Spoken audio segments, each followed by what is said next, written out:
gentlemen, let's hear for Peter. What a great job. Thanks. Thank you.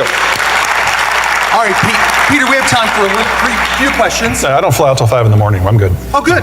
Hopefully you fly out at 5. Yeah, we'll jump off that bridge when we get to it. All right. Unfortunately, because of the time, we can only ask a couple of questions. So, Peter, these questions, we asked the audience to text them to us. They came to my iPhone 7, which I will be upgrading tomorrow before I go to the BMW dealership. That seems reasonable. So, we'll do. I don't even drive a BMW. Well, you will now. I will or now. At least you'll have one. Yeah. All right, Peter, here is our first question. Globalization was a huge financial success for the U.S., and for many it increased quality of life. Sure. So why not double down on globalization and do everything we can to hold the systems that support it in place? And is there any way to stop the trajectory that you talk about? I think we're past that. Politically, I think the United States is mostly done, and if you look at who we've elected since 1989, we've gone with progressively more populist presidents all the way up until Biden. But the economic issue, I don't think is sustainable anymore anyway. It was one thing when we did this in 1945, because everyone else in the world was basically wrecked, and our economy was bigger than the rest of the world put together. That's not the world we're in. We've been indirectly subsidizing most of the world for 75 years now. And that has allowed countries who don't have the geography or the access to raw materials or the access to markets to become significant. And the top of that list, of course, is China. So if we could do a share and turn back some time and go back to 2001, there was a moment under George W. Bush when we were trying to basically, this is going to sound a little jaded, but beat Russia and China into shape and say, the Cold War system is over. We're entering a fundamentally new era. We need to renegotiate the terms of globalization. And if you do that, great, we're all in this together. And if you don't, we will bury you. And then 9/11 happened. And we got a little distracted for 20 years. And in that time, we maintained enough of the structures of globalization that all these places that had poor geographies kept growing, and now collectively, they're twice our size.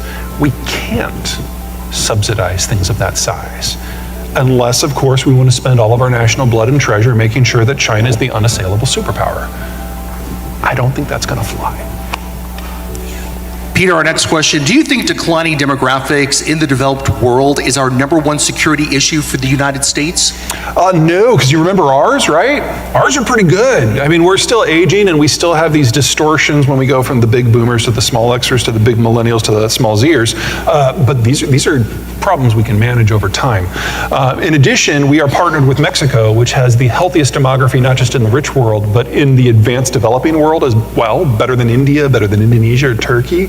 And so if there were two countries that were better positioned to do well, it would be those two. And the fact that they're already linked together in a trade deal, I mean, there are a lot of things about Donald Trump I was not a fan of. NAFTA 2 was freaking brilliant, and it's done.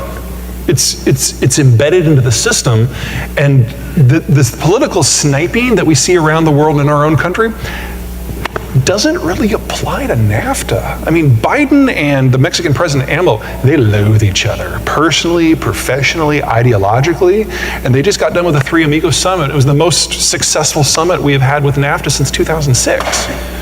So this is a relationship that works, and no one else has something like that. So will I mourn Europe when it's gone? Yeah, because that's less than 20 years away. But time isn't going to stop. And courtesy of none other than Donald Trump, we now have a multiracial future of cooperation. And that just feels weird. But that's where we are. So make your vacation plans now to go to Europe, is what you're saying? Yeah, I mean, France will last longer. France has a demography that's a lot more like ours. So, you can put off going to Paris for a few years, it'll still be there. But if you're going to go to Germany, honestly, you are running out of time. Sorry. I'll stop at a travel agent tomorrow on the way to the BMW dealership. Or maybe on the way back. Even better, even better. Is Northwest Louisiana's heavy dependence on oil and gas a plus or a minus for us in an economic development sense? As long as you think of oil and gas as a source of income as opposed to a source of electricity, it's a negative, because you're kind of going to get that whole, the Dutch disease, where you're over dependent on one specific thing that's cyclical in its demand. But if you use it to do other things, well, holy crap, there's not a whole lot of sectors that you couldn't go into. The biggest problem that you guys have is you just don't have another population center that's near you. And that makes it really difficult for you to synergize and achieve economies of scale. And that's why I think you should go into processing, because you have something here that is bottled up. And so for you, and mostly only for you, it's at a cost structure that no one else can match. You should use that. Peter, our last question of the night. With our relationship with China waning, how can Shreveport and the area benefit from the return of manufacturing? I'm not saying you shouldn't try, but you're going to be a very small minnow in a pond that is not close to you. And that's a very risky proposition. So will there be niche things that you can expand into? Sure, but I don't think you're going to be able to do it at scale. But if you build out the things that allow manufacturers to function, you will be absolutely indispensable. And it's far better for you to own Texas than the other way around. Let's end it with one last question. Is the United States, are we going to be all right in this global economy? We're going to bitch and we're going to moan, but we're going to be fine. Let me go through this one group at a time. Okay, baby boomers, they're retiring, but they are going to have the voting capacity to make sure that no one takes away their benefits for at least another 15 years. Damn it. Gen X, small generation, we're now the capital providers. One of the reasons that the baby boomers have been a little bit stressed out and very willing to vote themselves benefits is their money has been out competing, it's been oversupplied. The rate of return has been really low. That's going to reverse with Gen X. So Gen Xers that are able to invest are probably going to see the biggest returns in financial history for the next 15 years. It will be a fight to make sure that the government doesn't take it, and the boomers will try. Don't let them. Millennials, a little late to the start, but they're now having kids in numbers. They are literally the future. And the millennials they've got a lot of negative connotations, and I could talk for an hour on that. Let's focus on the positive. They're congenial, they're cooperative, they're collaborative, they're good at the touchy-feely skills, they're great managers. They are the people who will not just solve problems, but manage everything, and they've got the personal characteristics necessary to do that at scale. And they're consumers. Then you've got Gen Z, the new kids. Gen Z were not millennials.